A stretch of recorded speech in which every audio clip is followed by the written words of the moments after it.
Well, greetings and welcome to the Dividing Line on a rather cool day here in Phoenix. Normally a couple days after we have weather here, y'all back east get really bad weather, so be warned. It's been windy the past couple days and might not make 70 here today, which by next week is going to be 95, so 68, that's what we're saying. Mine's still saying 70, but anyway, I'm not complaining. It hasn't been this cool since the end of January. Anyway, I hope you have access to a Bible. Those of you who maybe have learned Greek or studied Greek or have a Greek New Testament or have Accordance or Logos or Bible Works or Olive Tree. By the way, warning to my fellow olive tree using preachers. He who lives by technology dies by technology. I was 20% of the way into my sermon on Sunday morning in Luke 24, and I had my iPad 4, and I had a double window open. So I had the NESB and I had the Greek. Not a good idea. Just telling you now. If you're going to have to be scrolling, close that second window, but put it down at the bottom. Don't let anything be there, because this has happened before, and this time I'm right in the middle. I'd already read the text, but I was right in the middle of a sort of a second read through, making a point. Choked, died, and all of my notes with all of my references are in that program. Somehow, I immediately popped over to Accordance to finish the reading, but I somehow reset the whole iPad and got it all working again. But just a warning. Just he who lives by technology dies by technology. And everybody going, yeah, you should have been using a Bible, a real Bible. Yeah. Okay. Anyway, I wouldn't mind doing that, but then the notes would have been huge. And then what happens when you lose your notes? At worst come to worst, I would have had my notes here. That's one other nice thing about that. So, but anyhow, the real trick was getting through all that without anyone noticing it. 1 John 3:1. 1 John 3:1. I want to address some textual issues today. I appreciate the mostly kind things that have been said about the program that we did last week. You might want to pray for Rich today. He's still sick, and in fact is on death's doorstep in the other room. But he's dragged himself in here and brought his IVs along with, and a couple doctors and nurses, and a glass of Rooibos coffee. Rooibos. Oh, you got tea. Okay. Yes. Right. Hey, when you're sick that like probably this, helps when you're in this condition. This is respiratory, baby. The only cure for that is tea. Okay. And all right. Gotcha. chicken soup, of course. I'm mouth reading you at the moment because I don't have my. Why should I? I'm not going to be playing anything. And the only other thing I have to hear is you. So listening to me is completely out of the question. Okay, I get this. Anyway, right. So I appreciate. I was just about to do some more rowing when Jeff Durbin texted or put on Facebook, "Hey, come over here, we'll do it." And I started thinking, I thought, yeah, all right. It's on the side of the valley, but he offered Mexicans. So, and then I didn't know, but Summer and Thad and Clementine and January came over afterwards, so I got to see the fam, and it was great. So we did that. It was put out in a timely manner, and obviously, there are many folks who didn't appreciate what I had to say. I get that, but most folks were extremely encouraged by it, and that's great. I want to do a little follow-up. There are some folks, and look, I realize there's no end to this, and so, especially amongst folks for whom this is a extremely minority, very small, but theological thing for them. I realize nothing that I say, they're just going to have to They're going to have their say. I'll have mine. You make up your minds as to what to do with it. But there are some folks that like to, when you disappear like that, coughing like that, I'm expecting to see legs go up in the air, and if I see feet go up in the air, and then I know that hopefully you've at least left the microphone on, and so we can at least get through the end of the program. Whether you'll survive that long or not, we have to have our priorities. I have my cell phone in case I need to call an ambulance. Okay. Yeah, don't bother calling mine. It's on silent. We've got our priorities here, man. Anyway, we can't have two dividing lines in a row that are, that's not possible. Anyway, I want to point something out. I do firmly believe that ecclesiastical textism is a human tradition. It's utterly indefensible and is a gross misrepresentation of the Reformed faith. I really do. I think it's a retreat, it's anachronistic, it's incoherent, and it's indefensible. All right? Pretty clear about that. All right? And there are certain people who just every once in a while have to come out and throw darts my direction, and then when I face them, it's like, hey, debate somebody your own size. I'm and then they start quoting this person over here. It doesn't actually take their position, and this person doesn't really take their position at all, cobbling all this stuff together, and it's a little scary to me. To see some of the stuff that's being put together, and I'm going to be looking at Paul Barth because he put together an article. It's scary to me. It looks like a lot of the King James only stuff out there. It really does. It's not King James only, but it's starting to partake of the same kind of I will cobble anything I have to put together to defend my position type stuff, and that shouldn't be what Reformed people are doing. It's frightening to me. But I wanted to address this one text even before all this stuff started happening. Oh, by the way, remember last week? Remember, the firestorm and everything? Get ready for some more. There was one particular article that was retweeted even by people like Russell Moore. And I have written a response. And it's a full response. And this time, it's not 545 words, it's over 4,000. And I'm having it read by a number of people of differing levels of melanin count, as if that's relevant, but a number of people. And I don't know when it's going to be posted, but it could be posted as early as today, maybe tomorrow. We'll see. And just needs to be said. So that's coming. 1 John 3:1. 1 John chapter 3, verse 1 in the New American Standard Bible. And I should be feeding this to you. Yes, I am. See how great a love the Father has bestowed on us, that we would be called children of God, and such we are. For this reason the world does not know us, because it did not know him. Now, you'll notice that the phrase "and such we are" does not have a note in it. I sort of wish that it did.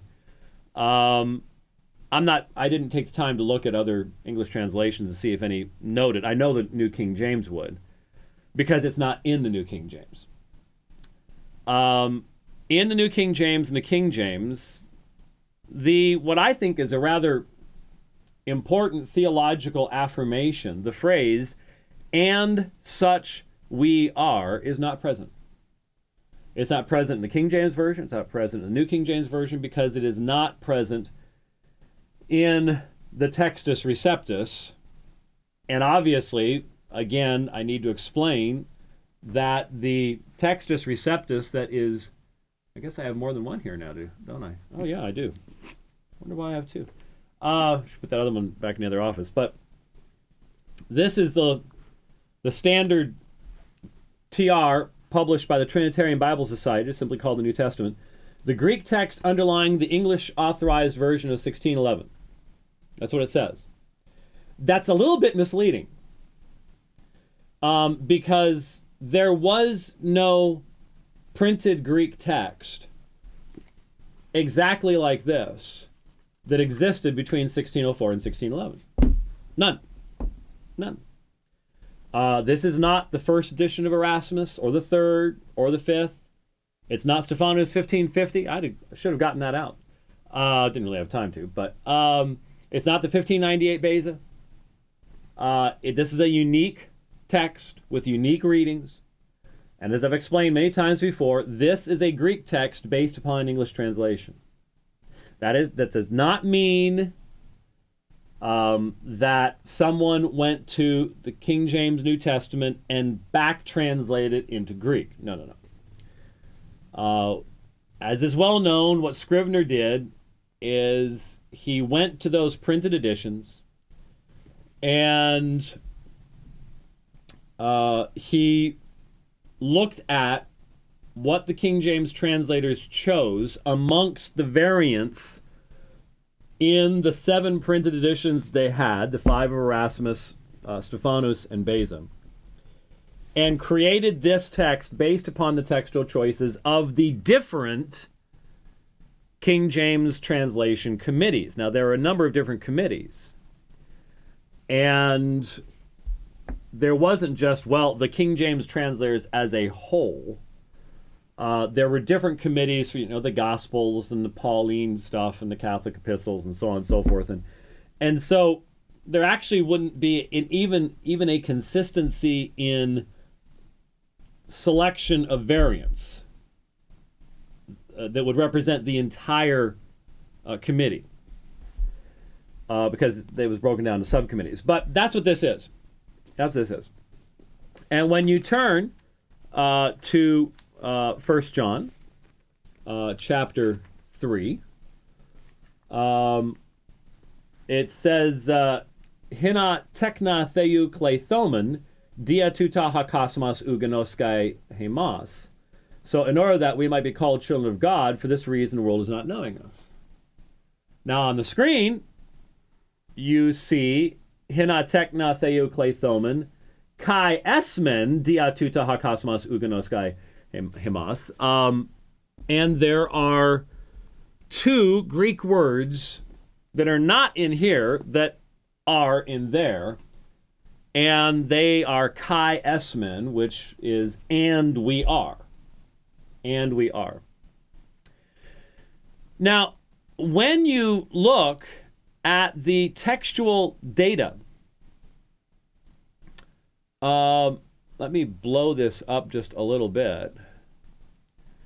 Let me read for you the specific commentary provided by Dr. Metzger in regards to the UBS NA text platform in general about the phrase kai esmen.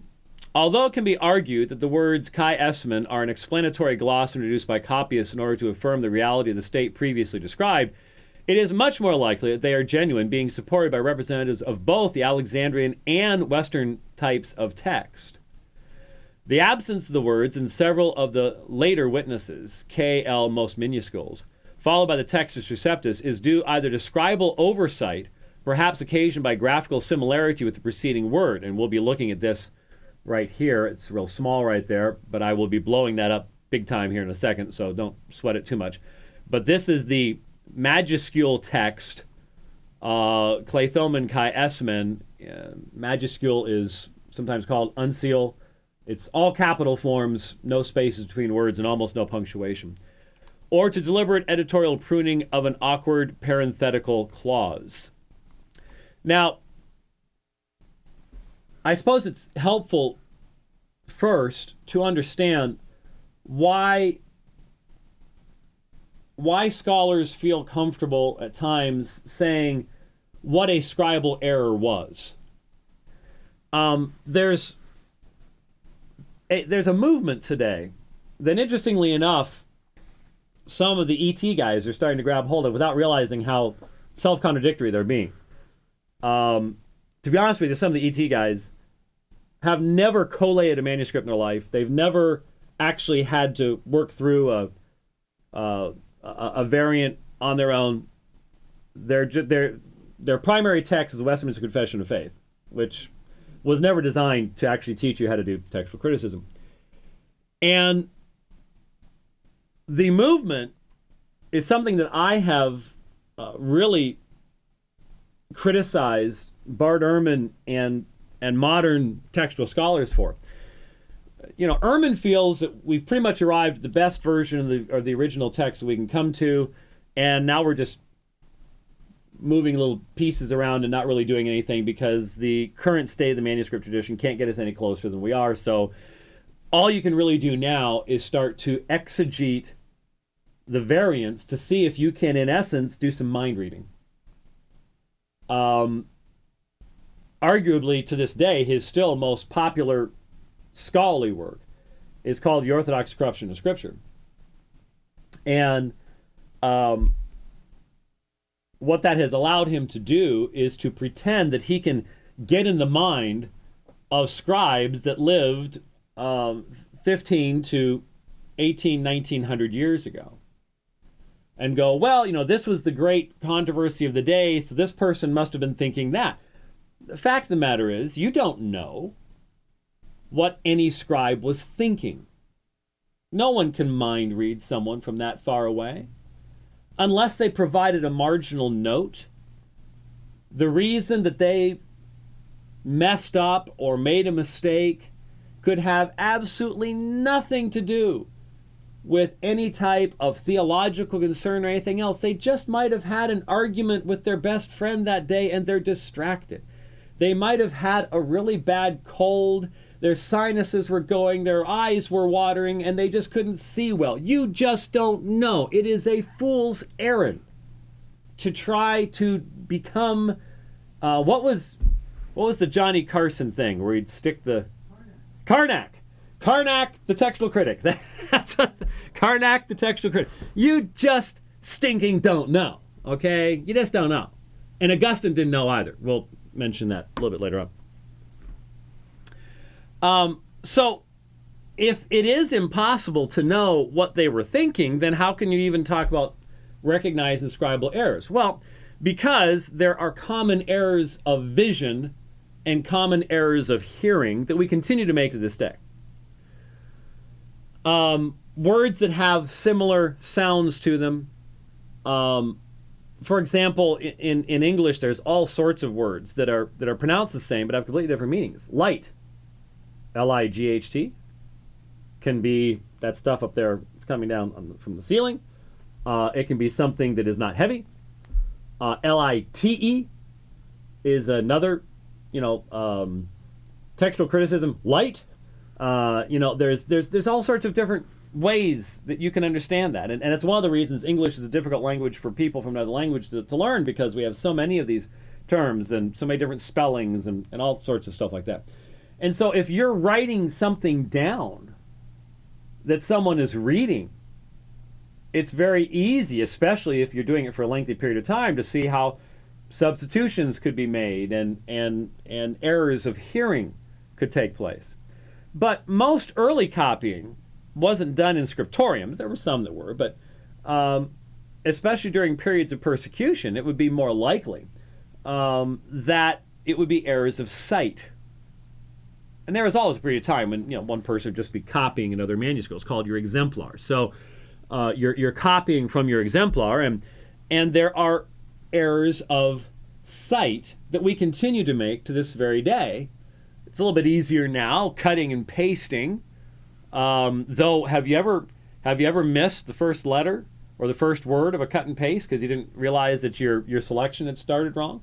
Or you missed the last part because your selection didn't go all the way down there. You didn't notice it. You thought it was all selected, but didn't. So things like that can still happen.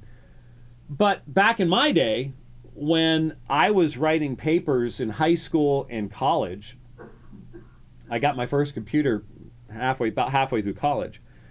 You'd have you'd have to have a book out, and you open it up, and you put it over here by the side, and you're doing this number, and you go back here, check what you're doing. Of course, you're writing on an IBM Selectric, so you're having to get your whiteout out or your correction paper or whatever else it is when you make a mistake. You got stuff like that going on. There's lots of things to distract you, and in the process, your eye has to keep going back and forth to the exemplar. And so let me change over here to something else so you can see what it is I'm talking about here. I'm going to have to get this off of that screen because it's going to get confused. And I don't want it to be confused. Uh-oh. Did that work? No, I didn't think that it did. Boom. That should work. And boom. Okay. So, what would frequently happen is one of the most common most common scribal errors was called homoiteleuton. Homoiteleuton, similar endings. And it happens in English. If you had the term education, ends with T-I-O-N, and in the same line you have relocation. That's just location. Education and location. Both end with T-I-O-N. And as you're copying, you look over and you see, what? Dan Wallace doesn't think errors of hearing occurred? Well, of course they occurred. Why? How else in the world could you have all the different humon and hamon in 1 John 1? There's everyone I've ever heard understands they were both pronounced the same way. Anyway, you look over and you've just typed T-I-O-N. Your eye sees T-I-O-N, and you continue on. The problem is the T-I-O-N you've seen is later in the line from the T-I-O-N you just typed.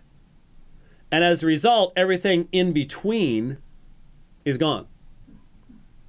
Now, unless you're paying really close attention, and sometimes the sentence will still make sense, so it doesn't necessarily catch your attention. But that's called homoiteleuton, similar endings. Well, let me show you how that worked in 1 John 3:1. And remember something. This is something a lot of people just don't grasp and understand. You're worrying me out there. I mean, you're running into the other room to cough up a lung. You only have 2. So, just move along. Okay, all right. You need to understand that for the first 900 years of the New Testament's copying in Greek, it was written in majuscule text, which sometimes called unsealed text, though unsealed actually has a technical meaning that wouldn't always fit. But anyway, all capital forms, no spaces between words, and almost no punctuation. Now, sometimes, depending on the manuscript, you'd have end-of-line forms, and there were a few things that scribes did, but basically it was just a big, long line of capital letters. And most people who have taken, first-year Greek can't read unsealed. They can read up the top of the page. That's normally an unsealed text. Kata Ioannein or something like that. But actually reading it, if they actually look at Sinaiticus or Vaticanus or the papyrus, stuff like that, next to impossible to even start reading it. And obviously, when you think about what that looked like, homoiteleuton would be even more of a problem because it's just simply the same set of letters in a long line of letters. And so let's look at what's on the screen here. And here is, oh great, for some reason it won't show the pointer. Lovely. All right, won't be able to point it out to you, but there is 1 John 3:1, or at least a part of it, in unseal. You'll see hemin ha pater hina tekna theou. Now, theou there is what's called a nomina sacra. It's only 2 letters. It's not spelled out like it is in our Greek New Testaments, and there should be a line over it, because the nomina sacra had a line put over it to indicate the contraction. But then the last 4 letters of the first line are clay, and then a theta, clay, and then thomen. Claythomen, the children of God, we might be called, claythomen, kai esmen, and we are, diatuta, ha, and then your kappa omicron is the beginning of cosmos, which would be the next word. For this reason, the world is not knowing us, is how it goes on. You will see that claythomen ends with mu epsilon nu, and esmen ends with mu epsilon nu, or looks like men in if you're looking at it in Greek. And so here you have a classic type of situation where a scribe writes claythomen, their eye goes back to the text, picks up the end of esmen, which is not very far down the line, continues on there, and you have an inadvertent deletion of a theologically relevant assertion of our adoption as children of God. All right? So let's take that down. There you see how it would have looked in the original language. But now I want to show you, let me see here, bring accordance up and send that over to you now. All right. Now, let's take a look at that's sort of an analysis of the internal evidence. There is when you ask the question, why would someone add the phrase "and we are"? And why would someone delete the phrase "and we are"? Well, when you have an explanation that does not require the scribe to have malicious intent or editorial intent, that's going to be the default thing to do. There's no malicious intent in recognizing homoteleuton here. There's editorial intent in trying to say, well, someone wanted to affirm this. Well, it starts the next verse. 1 John 3:2 says that, so there wouldn't be any reason to do that. But let's look at the external evidence now, all right? It's right down here at the bottom, and this is the UBS 5 apparatus. It is given an A rating by the committee. Kai Esmen is the reading of Sinaiticus, Alexandrinus, Vaticanus, CP, Psi 533. You can see the number of minuscules and uncials. The lectionaries in general. And by the way, keep something in mind here. When we look at the Pericope Adulterae in a little while, they're going to one of the ways you can detect traditionalism, especially amongst people that are trying to do textual criticism on the basis of a theological tradition, is they go at it backwards. They have a text, and now they will do with the data what they need to do with the data to keep this text. It's not that they have a system that would have given them this text consistently in the first place. No, they're working at it backwards. And so when it comes to pericope, oh, well, the lectionaries do this, and so we need, and there's a Latin writer over here, and you've got this over there, and you've got all this set of arguments. Then you get to 1 John 3:1, get rid of all those arguments, and no, it's something else. And so for here, you have the lectionaries saying Kai Esmen. And you have, it's a Western reading. You've got various of the Latin translations, Vulgate, all sorts of early translations, even Augustine, who is going to be one of the main testifiers for the Pericope Adulterae, says it should say, and we are. Omit. Well, when you've got BYZ, that's the Byzantine text type. Now, let me see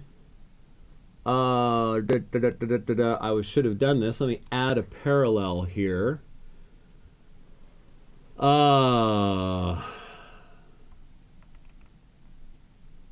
Where did it go?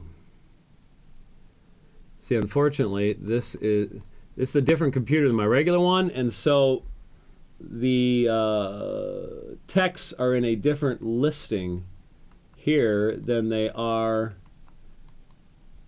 in my other one.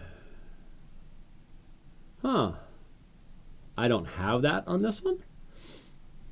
I'm going to give it one more quick look here, because like I said, they're in different orders. And I'm not saying it. Oh, wait a minute. Let's go all the way down to the bottom and see if I stuck it down here someplace. No, got the NA28. No, don't have it in this one. I'm going to have to add it in there. It's supposed to be in there someplace. Let's take a look at this one here real quick. This is the Hodges Farstad. Yep, I mean, it lists the reading in the footnote, but it says majority text does not have, and we are. Alrighty. So, what you have here then, bring it back up, is you have some lectionaries. They don't have it. Certainly they'd be the later ones that are based upon.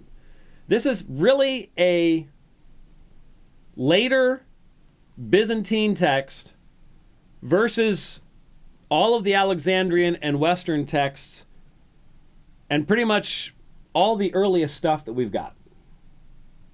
Or to put it another way, and here's the question for my ecclesiastical text proponents.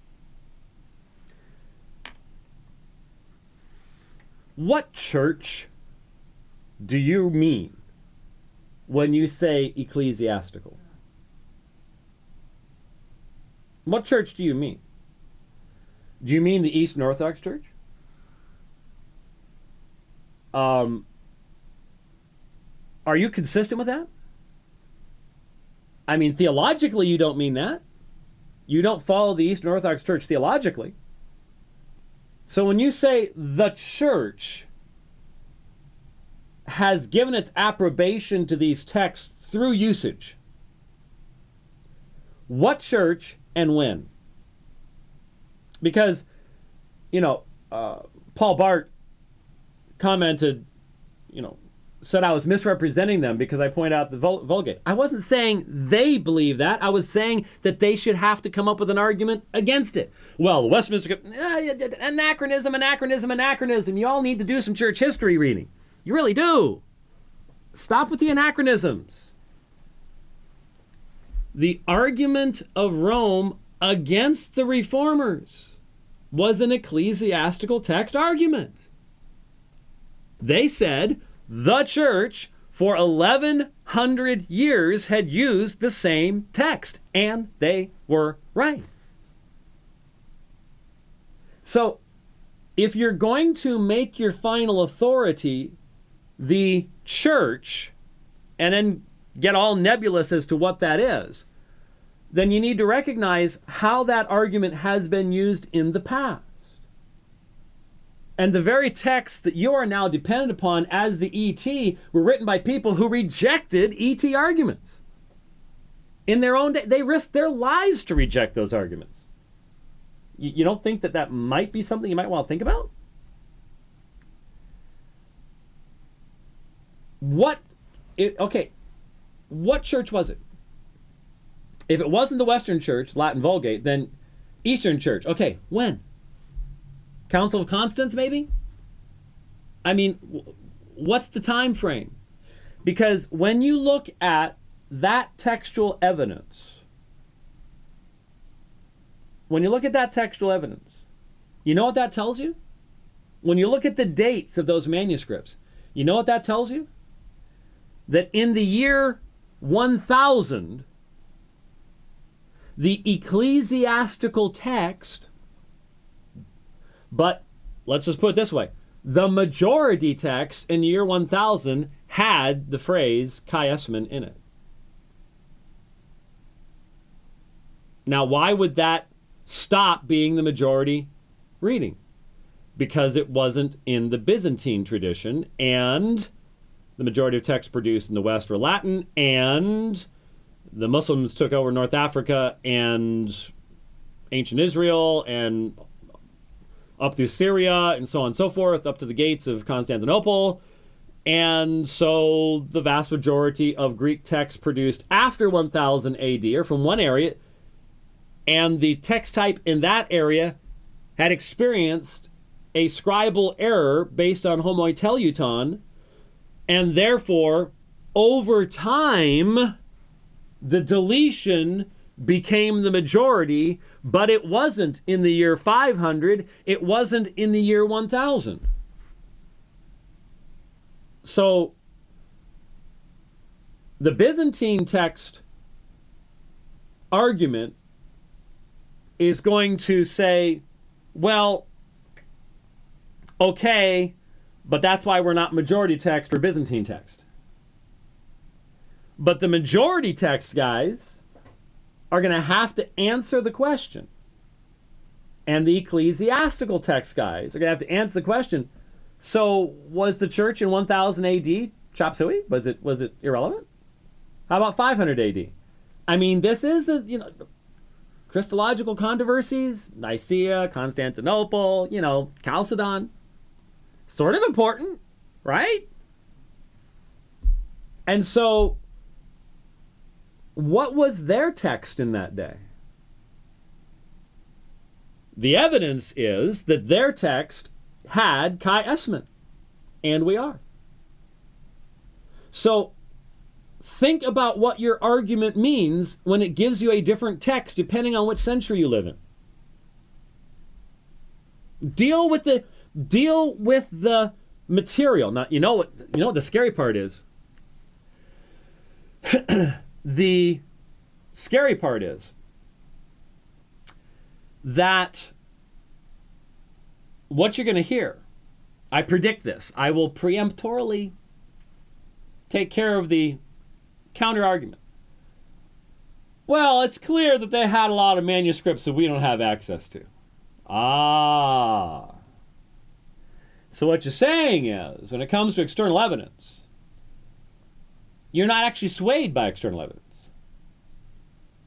Here's a situation. We have lots of external evidence. There's a lot of witnesses to this little book of 1 John. And what we have tells us directly in the Greek manuscripts as well as in the translations that the earliest reading, the majority reading of the first 1,000 years was, and we are. But we are going to theorize a majority of manuscripts that didn't have it, but we just don't have them anymore. I want you to think about what that means. And then I want you to ask you a question. Can you take that out of the Reformed pub and take it to any university campus? Can you take on any Muslim, any Bart Ehrmanite, anybody, where when they ask you for evidence, you have to go, well, they had a lot of manuscripts that, we don't have anymore. That's why I say this stuff is the end of meaningful apologetic defense of the New Testament. It's the end of it. That's why I'm concerned about it. Otherwise, solid guys that would be out there engaging the culture, crippled by human tradition that is simply not defensible. So what are you going to do with the facts? What are you going to do with the evidence? Now, that's just one variant of many that we could look at that raises this question of what is the church? What time frame are we talking about? This raises issues not only for the ET guys, but the MT guys. Ecclesiastical text, majority text are not necessarily the same thing because majority text changes over time. And that's not the same thing as Byzantine priority, because Dr. Robinson doesn't believe you go for Byzantine priority because of the Westminster Confession of Faith. And by the way, might I mention, if you're going to quote him, deal with the reality that he argues the way he does for reasons other than the ones you argue for. He's not defending the Byzantine text type because it happened to be the default text type that the Westminster framers used. Okay? Be upfront about that. Say, I'm going to steal from him to make this point to prove something completely different than what he actually believes. Just be upfront about it. I think that'd be good. I think it'd be good. So there's 1 John 3:1. So with that in mind, let's consider the Pericope Adulterae, shall we? And I talked about this a little bit last week, but I want to address it once again, just simply to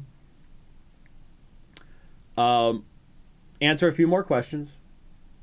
For the people, I realize I'm not changing the minds of the zealots. The zealots are just going to I know, that's fine. But there are a lot of folks that want to hear, they want to see evidence, they want to see who can present a compelling argument. And again, my assertion is, if you are going to engage this area, you need to present a positive theory of textual critical operation that can actually answer the question of what the text is. That can actually produce a text. And my assertion is, the ET guys are demonstrating they can't produce a text. History has produced a text for them, and now they do anything they can to defend that form. But they don't have a system that would have created that. That's the difference between them and Dr. Robinson. Dr. Robinson has a system that creates a particular text. Now, I think it's due to a presuppositional starting place, which is why I can't buy it, but I get it, and the system produces a text. The ecclesiastical text, the eclectic text produces a text. ETism produces nothing at all because there is no system. It can't answer direct questions. So, when we come to the Pericope Adulterae, John 7:53 through 8:11, which Dr. Robinson defends, not because of the Westminster Confession of Faith, however, what we're looking at, and one thing that I note, remember the discussion of that extremely important text, and I wish I had the date, because I'm sure it's up on Sermon Audio, when we had Alan Kirshner on to discuss the text in Luke 23:39, I think, off the top of my head. Father, forgive them, they know not what they do. It's a major textual variant. One of the things that we mentioned in looking at that text was the fact that one of the earliest exemplars of the Byzantine text is Codex Washingtonianus. Now, Codex A is Byzantine in flavor in the Gospels as well. And someone in channel, yeah, I know. I don't know why it's not on my my thing here. Let me see if it comes up on easy install. Maybe I just didn't. Yeah, no. Yeah, I don't know where it went because I have it on my other computer and it just didn't show up. Can I ask really quickly, Garrett in channel, whether that contains chiasmin in 1 John 3:1? I'll keep my eye on the channel there to to see what the answer to that is. I'm pretty sure I know what it is, but March 16th, 2013? No, it was the one where this was years ago, when Alan was on to talk about that particular variant in Luke. And we talked about the fact that one of the strongest arguments against the originality of the phrase is the fact that when you have a variant reading where you have consistent testimony in the Alexandrian, Western, and Byzantine text types. So in other words, you have a wide dispersion of, in that case, deletion, not containing that reading. That is very important. That strengthens the reading, strengthens the evidence of that reading. When you look at the omission of the Pericope Adulterae in the manuscripts, which is, I assert, your primary source of authority. It must be your primary source of authority. No one argues that the Pericope Adulterae is not an early story. So simply finding somebody talking about it is not the same thing as finding someone quoting, say, exegeting John, and they go from 752 into the Pericope Adulterae. If, for example, someone was quoting a commentary on Ecclesiastes that mentions the story. No one's questioning that it was an early story. That's not the point. The point is, why isn't it in the manuscripts? Your manuscripts are your final authority. That's the issue.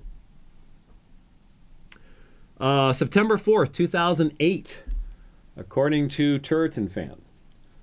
September 4th, 2008 is the date for that one on the that other very important variant in Luke chapter 23. Point being, when you look at the deletion of the pericope,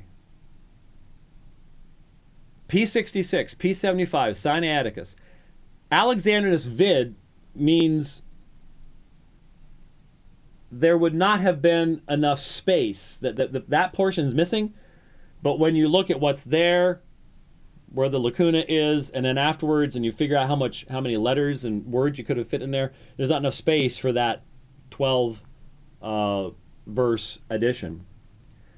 Vaticanus, same with C and A, same situation.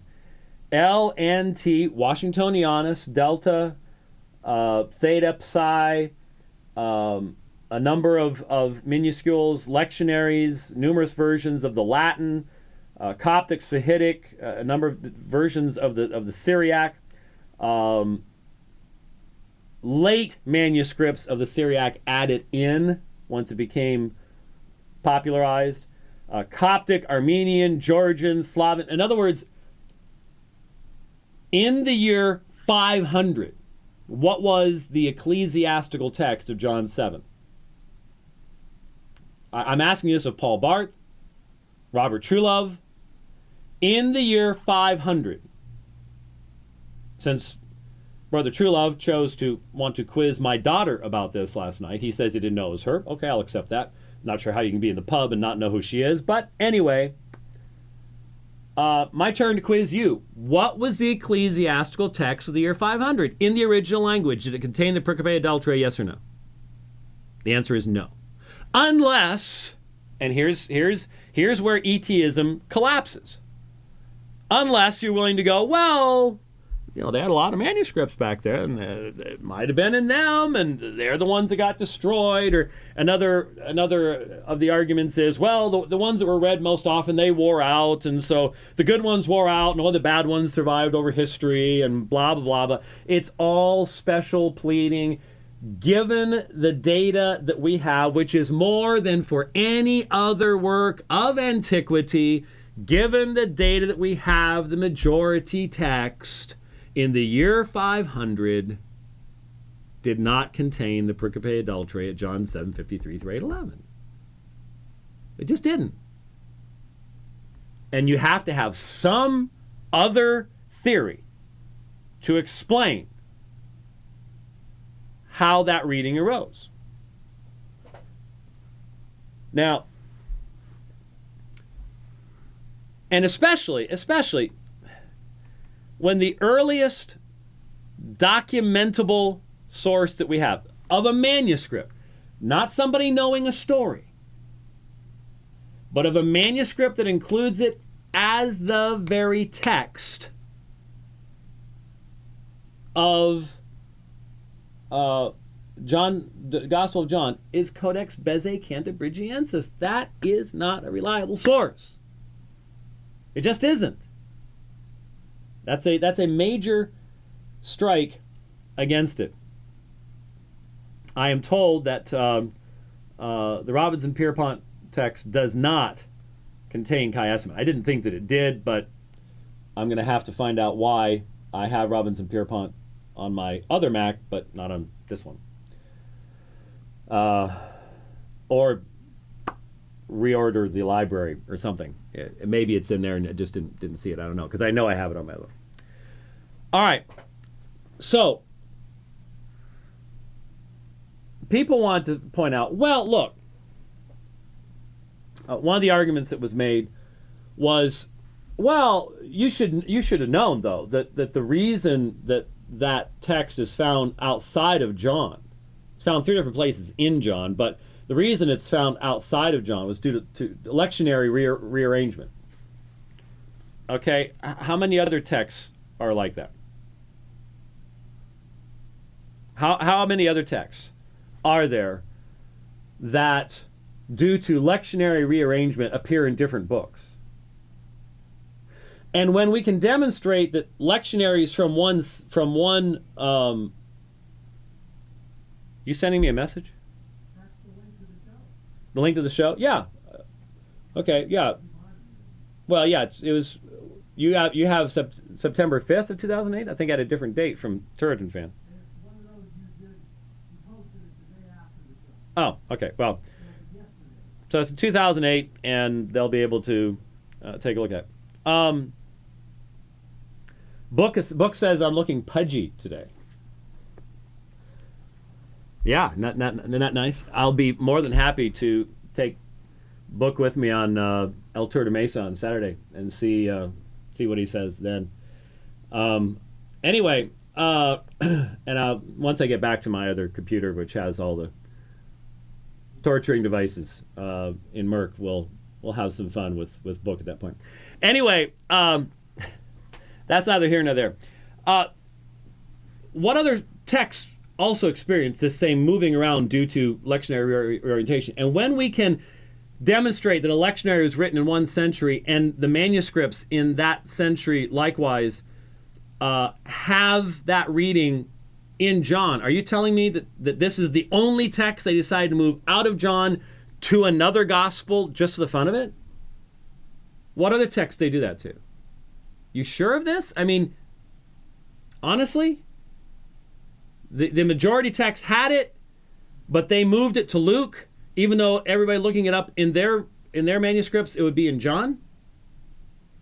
That seems, again, to be one of those, well, we have a text, so we need to explain why it shows up someplace else in certain manuscripts. Why does, for example, Codex E only have 8:2 through 11? Why doesn't it have the other, if it was original? In other words, when you have major variation within a variant, it's interesting, both the long writing of Mark and John, all sorts of variants within that itself. There's a reason for that.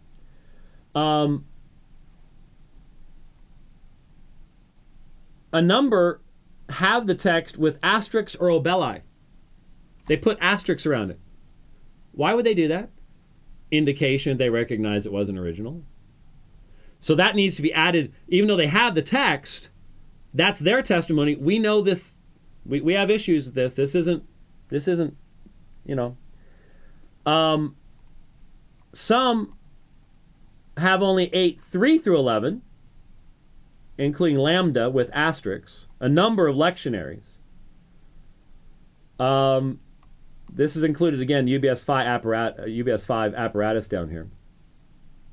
These lectionaries are in footnotes 1 through 7 of chapter 8, so on and so forth. Including 753 through 811 after Luke 21:38 is family 13. That's not just one manuscript, it's a family of manuscripts. After John 7:36 and 2:25, after John 21:25 with critical note in 1, and include 8:3 through 11 after Luke 24:53 and 13:33. That's not even 7:53 through 8:11. So it's broken up into all sorts of different parts. If it was original, why? You see, if all you want to do is defend this, you don't have to answer questions why.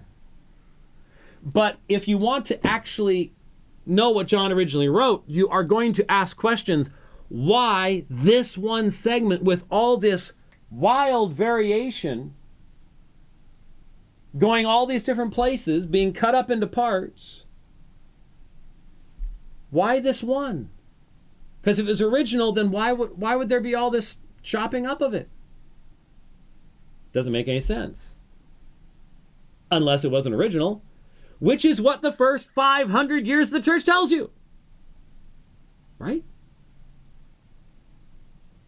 I mean, I could understand some of this.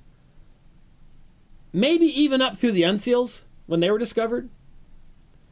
But once we have the papyri,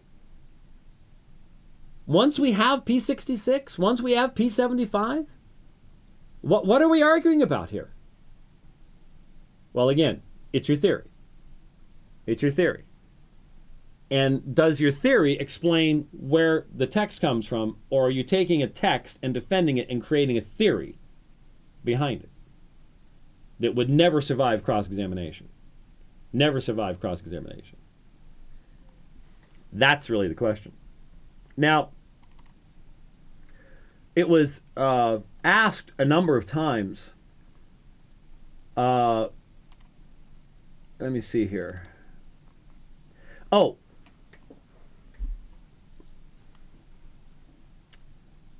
Let me mention a few things.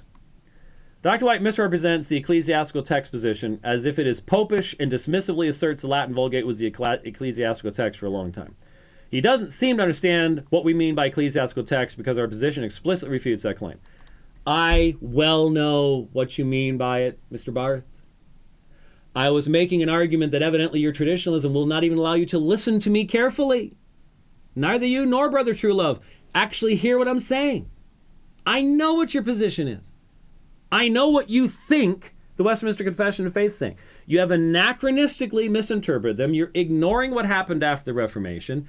And my argument is, if you give the ecclesia the ability to define the scriptura, then that's exactly what Rome did. That's exactly what the Reformers argued against. And you have to explain, why was Rome wrong? And it can't just be, well, it's popish. Why was Rome wrong to say that 1,100 years of usage determines the proper text of Scripture? You're using the usage thing too. Why are you right and they're wrong? Well, but it has to be in the original language. Why? Well, because Westminster Confession of Faith said so. That came 100 years later. That came more than 100 years later. That's anachronism. That's not an argument. So, but the point is, Augustine, here's what Augustine said. Certain persons of little faith, or rather enemies of the truth faith, fearing I suppose, lest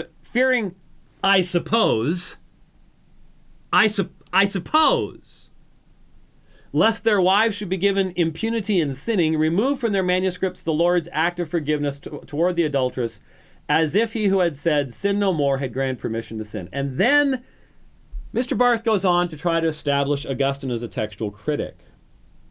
If you can't tell from what he just said there that he's not acting as a textual critic, I don't even know what to say. I don't even know what to say. Can someone explain to me, please, how Augustine could know the intentions of the hearts of the scribe of P66, who died 200 years before Augustine, as to why he didn't have the Pericope Adulterae in his manuscript? Augustine didn't know about P66 or P75. At the very best, if you're to somehow grant to Augustine somehow the capacity of reading minds, which I don't believe anyone wants to give to Augustine, it would have been limited to the people of his own day. But this is not how textual criticism has ever been done, at least in a serious fashion. And it is so obvious to anyone who is not stuck in a traditional rut that the argument that Augustine gave was wholly specious. Why? This is why you guys need to get out a little more than you do. You really do. Because you see, I have had to defend all sorts of texts of Scripture that speak of God's grace on the basis that if you believe that, then people are going to sin. Against Mormons? How many times in Salt Lake City or Mesa?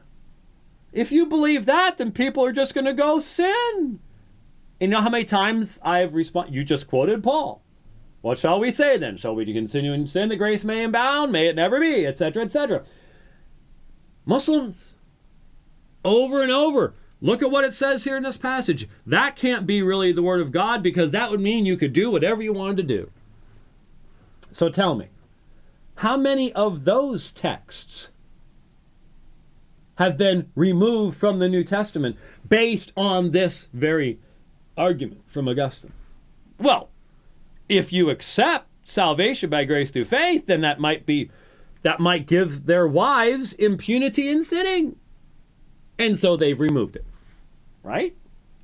This is not how you do textual criticism, and it's not how you defend the Christian faith. It's indefensible. And if you can't see it, you posted it, sir. If you can't see it, then you need to get out a little bit more. You need to stop just hanging around with a bunch of bearded Calvinists and maybe start talking to some bearded Muslims. Might help. Just a little bit. Yeah, I have a basis to say to all you bearded Calvinists out there.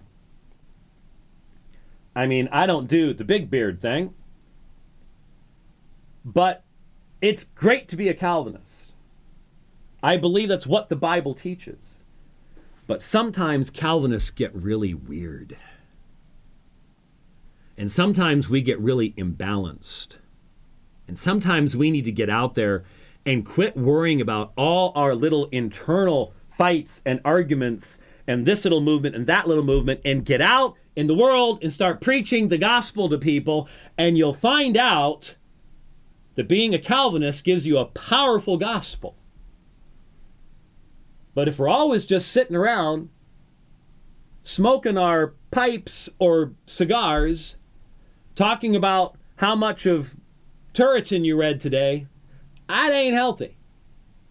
That is not healthy. Really isn't.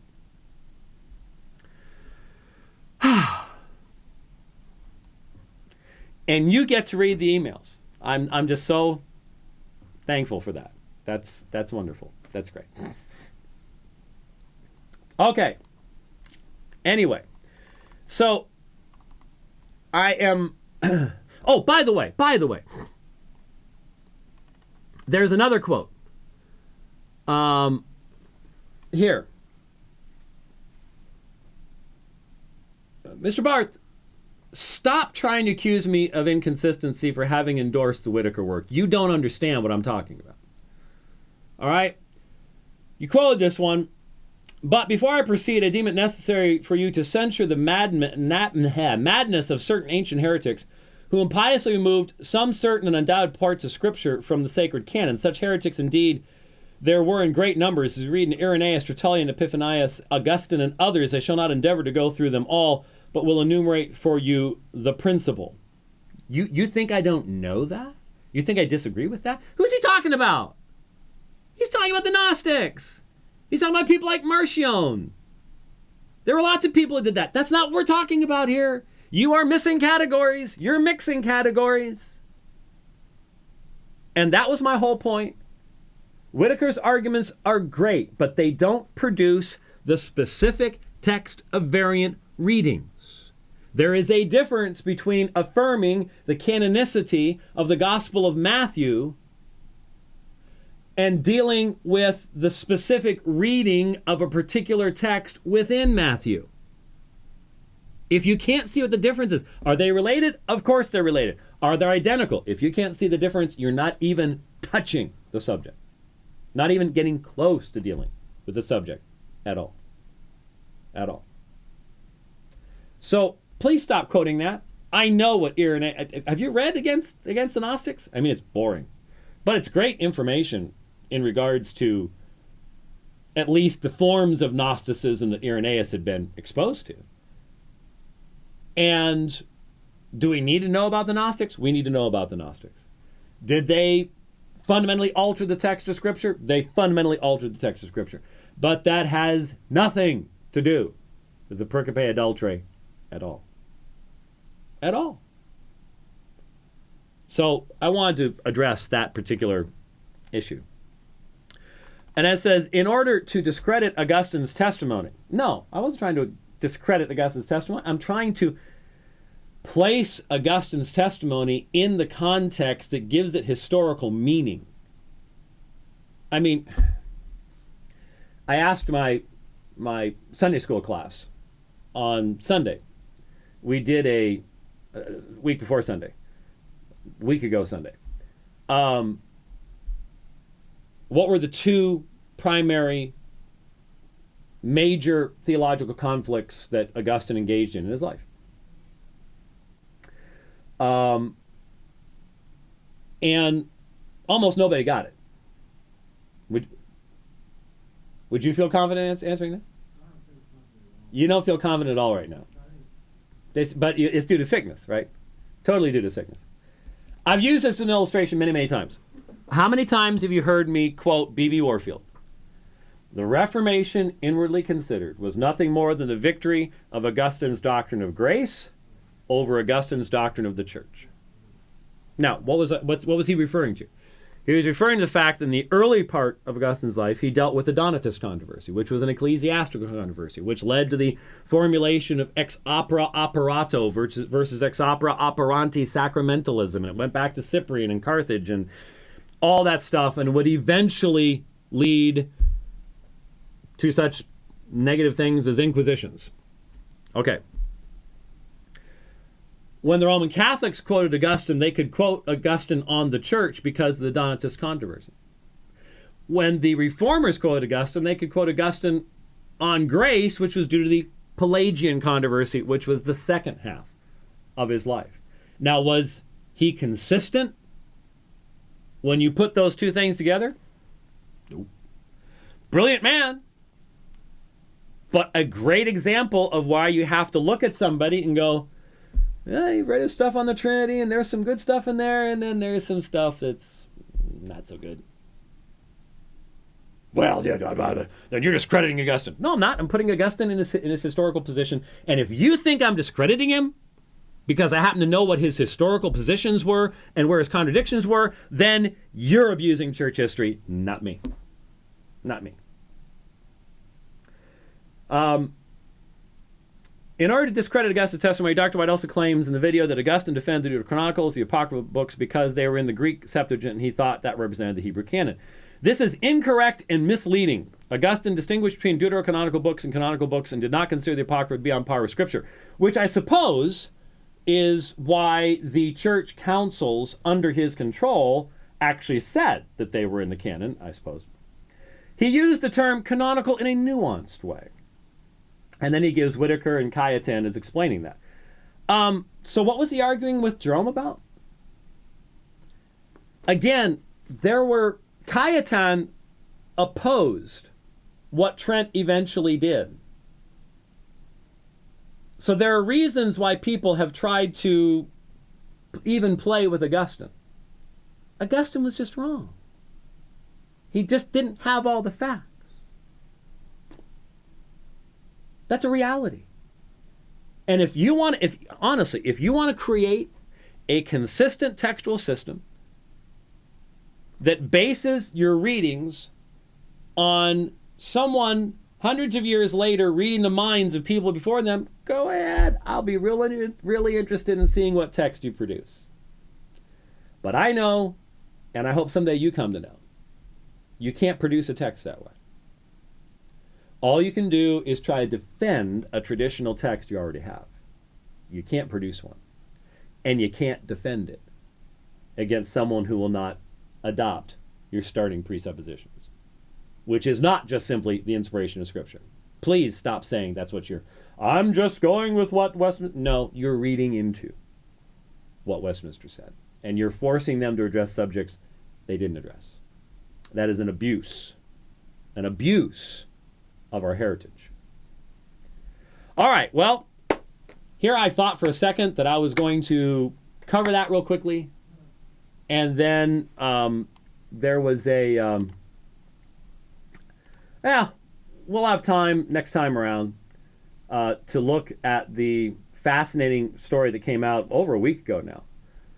But for a second, common sense actually reared its head within academia. The American College of Pediatricians. Gender ideology harms children. It's child abuse. I could have told you that from common sense a long time ago, but given what's happened in Georgia, North Carolina, wow. Man, the insanity and the evil, it is all around us. But, Lord willing, we'll talk about that on Thursday of this week. I appreciate you watching the program. Hopefully it was useful to you, put together with the Apologia version, and you've got a pretty long discussion of this particular subject, and I think we need to move on from there. I think for those who want to know, you've got the information. All right, thanks for watching. We'll see you next time. God bless.